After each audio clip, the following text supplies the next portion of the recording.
Purgatory, Chapter 31. Matter of Expiation. Scandal Given. Immodest Paintings.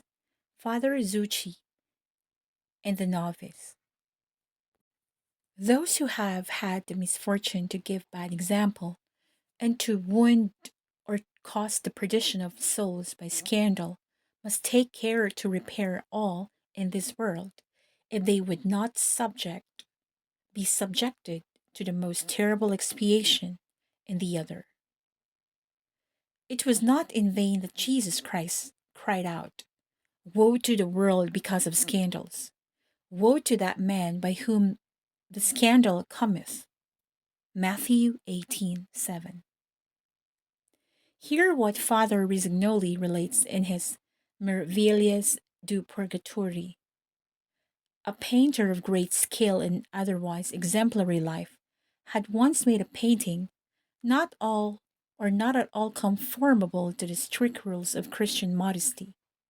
It was one of those paintings which, under the pretext of being works of art, are found in the best families, and the sight of which causes the loss of so many souls. True art is an inspiration from heaven, which elevates the soul to God. Profane art, which appeals to the senses only, which presents to the eye nothing but the beauties of the flesh and blood, is but an inspiration of the evil spirit. His works, brilliant though they may be, are not works of art, and the name is falsely attributed to them. They are the infamous productions of a corrupt imagination. Imagination. The artist of whom we speak had allowed himself to be misled in this point by bad example. Soon, however, renouncing this pernicious style, he confined himself to the production of religious pictures, or at least of those which were perfectly irreproachable.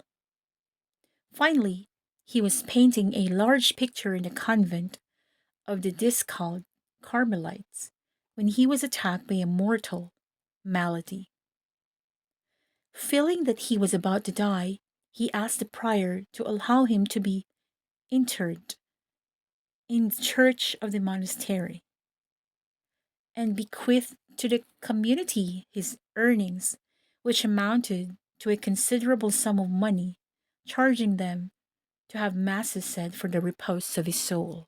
He died in pious sentiments, and a few days passed when a religious who had stayed in the choir after matins saw him appear in the midst of flames and sighing piteously.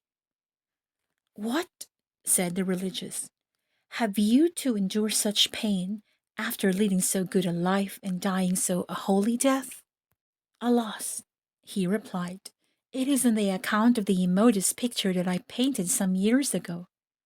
When I appeared before the of the sovereign judge, tribunal of the sovereign judge, a crowd of accusers came to give evidence against me. They declared that they had been excited to improper thoughts and evil desires by a picture, the work of my hand. In consequence of those bad thoughts, some were in purgatory, others in hell. The latter cried for vengeance, saying that, having been the cause of their eternal perdition, I deserve and at least the same punishment. Then the Blessed Virgin and the saints whom I had glorified by my pictures took up my defense. They represented to the judge that unfortunate painting had been the work of youth, and of which I had repented, that I had repaired it afterwards by religious objects which had been a source of edification to souls. In consideration of these and other reasons, the sovereign judge declared that, on account of my repentance and my good works, I should be exempt from damnation, but at the same time he condemned me to these flames until that picture should be burned, so that it could no longer scandalize anyone. Then the poor sufferer implored the religious to take measures to have the painting destroyed.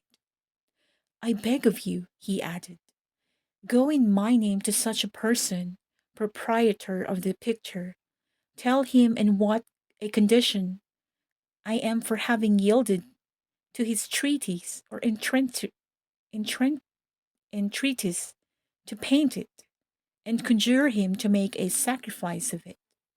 If he refuses, woe to him, to prove that this is not an illusion and punish him for his own fault. Tell him that before long he will lose his two children.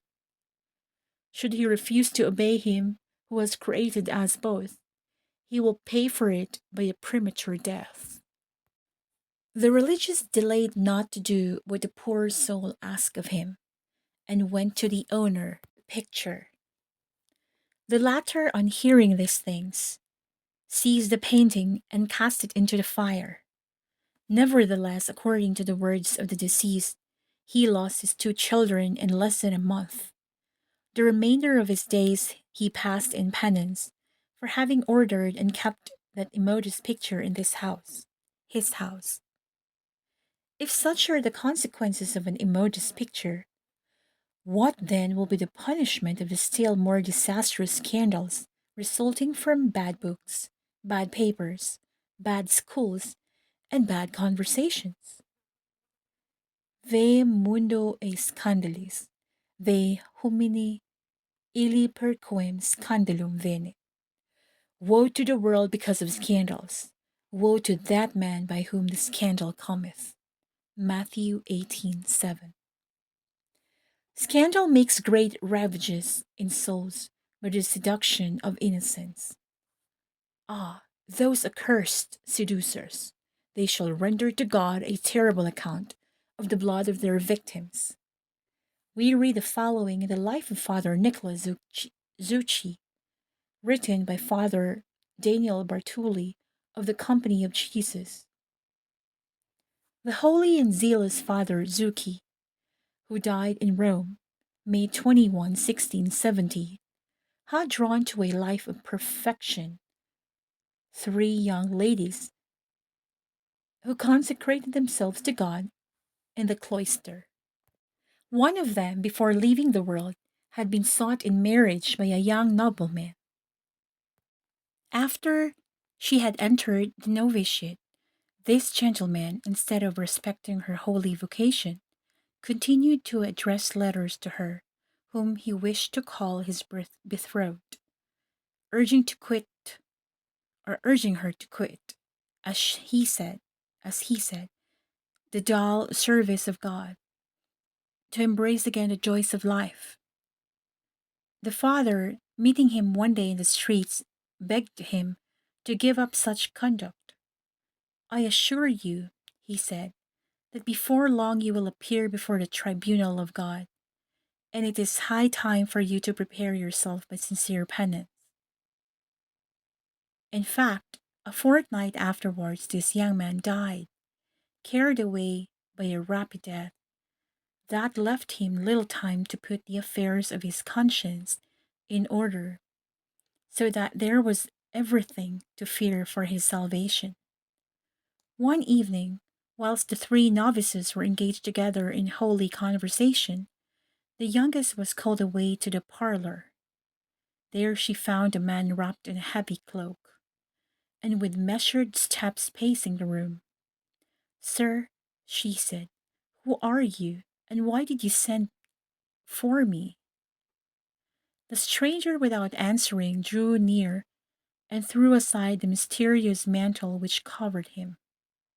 The religious then recognized the unfortunate deceased, and saw with horror that he was entirely surrounded by chains of fire that clasped his neck, wrist, knees, and ankles.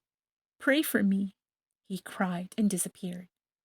This miraculous manifestation showed that God had had mercy upon him at the last moment, that he had not been damned, but he had paid for his attempt at seduction by a terrible purgatory.